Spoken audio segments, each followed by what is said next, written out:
Assalamualaikum warahmatullahi wabarakatuh. Perkenalkan, saya Novela Kathleen. Saya merupakan staf kesiswaan di bidang akademik. Saya di sini sebagai perwakilan dari pihak kesiswaan di SMA Negeri 1 Mangunjaya yang sedikit banyak akan membahas mengenai kekuatan aset di SMA Negeri 1 Mangunjaya, terutama di sini di bidang kesiswaan yang khususnya yaitu siswa itu sendiri. Bagaimana kami memanfaatkan siswa yang ada di SMA Negeri 1 Mangunjaya. Kami senantiasa melihat potensi-potensi yang mereka miliki untuk mengembangkan sesuai dengan apa yang mereka inginkan, apa yang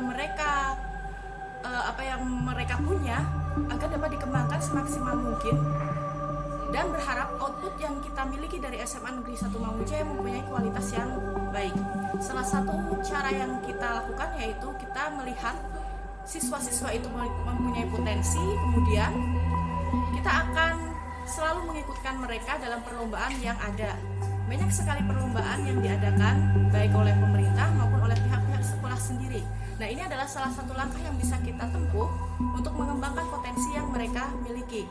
Terakhir kali kami mengirimkan 2 perwakilan dari OSIS sendiri dalam forum OSIS Jawa Barat, dan kebetulan yang kami kirimkan ini di sana cukup mendapatkan hasil yang lumayan baik. Salah satunya adalah sebagai peserta yang dapat reward di situ karena dia dapat memperkenalkan diri dengan baik. Nah, potensi ini tidak hanya sebatas dari bidang akademik saja yang kita lihat, tapi potensi dari seni, dari olahraga itu juga harus kita senantiasa kita apresiasi mereka, sehingga pengembangan bakat yang ada pada siswa bisa secara menyeluruh. Nah, demikian yang dilakukan oleh pihak kesiswaan untuk mengembangkan aset sekolah, terutama di bidang siswa itu sendiri. Terima kasih. Wassalamualaikum warahmatullahi wabarakatuh. Assalamualaikum warahmatullahi wabarakatuh. Saya Anggi Haji Purnama, saya Wakasek Sarana dan Prasarana SMA Negeri 1 Mangunjaya. Pemanfaatan aset di bidang sarana dan prasarana di SMA Mangunjaya tentu berprinsip pada inquiry apresiatif, ya, di mana kita mengoptimalkan sarana dan prasarana yang ada di sekolah untuk dimanfaatkan menjadi sarana atau fasilitas siswa dalam mengembangkan potensinya. Salah satunya sebagai contoh, ketika kita membutuhkan lapangan, ya, atau wahana olahraga yang luas, kebetulan di depan kita ada lapang sepak bola. Nah, kita memanfaatkan hal tersebut. Nah, kita bekerja sama dengan pihak desa untuk memanfaatkan lapangan tersebut. Ada juga tempat parkir siswa. Kita juga memanfaatkan tempat-tempat di daerah sekitar kita untuk pemanfaatan parkir siswa agar lebih terkoordinasi seperti itu. Nah, sedangkan untuk aset di dalam sekolah itu sendiri, ada beberapa hal yang mungkin masih kurang di SMA Negeri 1 Mangunjaya ini, tapi kita berusaha mengoptimalkan yang ada. Misalkan seperti tidak adanya ruangan seni. Nah, kita combine-kan dulu di salah satu lab untuk dijadikan ruangan bersama seperti itu mungkin, ya. Adapun sarana dan prasarana lainnya yang dibutuhkan oleh para siswa dalam pengembangan potensinya, ya tentu kita mengutamakan yang ada terlebih dahulu, gitu. Ada terlebih dahulu yang kita optimalkan untuk efektivitas pembelajaran yang ada di SMA Negeri 1 Mangunjaya.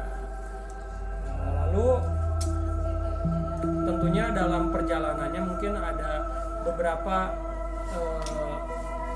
anggaran yang agak terdelay, gitu, ya. Nah, hal ini juga kita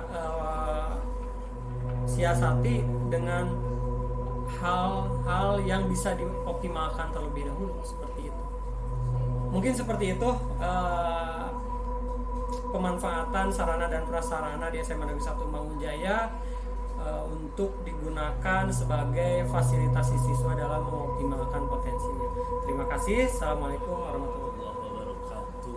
Perkenalkan, saya Dede Abdul Mujib, Wakil Kepala Sekolah Bidang Humas SMA 1 Mangunjaya.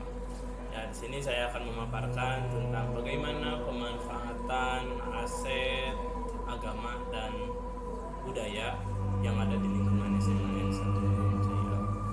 Ya, secara agama di SMA Mangunjaya ini mungkin semuanya ya 100% beragama Islam, sehingga untuk pendekatan masalah keagamaan itu relatif lebih mudah. Ditambah pendekatan sosial dengan adanya komite yang dari unsur ulama, unsur tokoh keagamaan, itu bisa mempererat hubungan antara sekolah dengan lingkungan masyarakat, sehingga kegiatan-kegiatan keagamaan di sekolah bisa berjalan dengan baik. Demikian juga kegiatan-kegiatan keagamaan di masyarakat, sehingga terjadi sinkronisasi antara kondisi keagamaan di lingkungan dan di sekolah. Adapun untuk aset budaya, ya, sosial budaya di sini ya secara budaya di sini daerah budaya peralihan antara Sunda dan Jawa. Ya sama di antara strategi yang dilakukan oleh SMA 1 Mangunjaya dengan merekrut stakeholder, ya diantaranya komite yang diurusin Mas dari golongan-golongan tersebut, sehingga bisa merangkul berbagai kalangan, ya baik itu orang Sundanya maupun orang Jawanya. Lalu dari segi mata pencaharian masyarakat Mangunjaya ini mayoritas itu sebagai petani, sehingga sekolah harus bisa menyesuaikan diri ketika ingin melakukan kegiatan-kegiatan yang berhubungan dengan siswa, apalagi hubungannya itu nanti ada masalah keuangan yang kembali lagi ke siswa juga.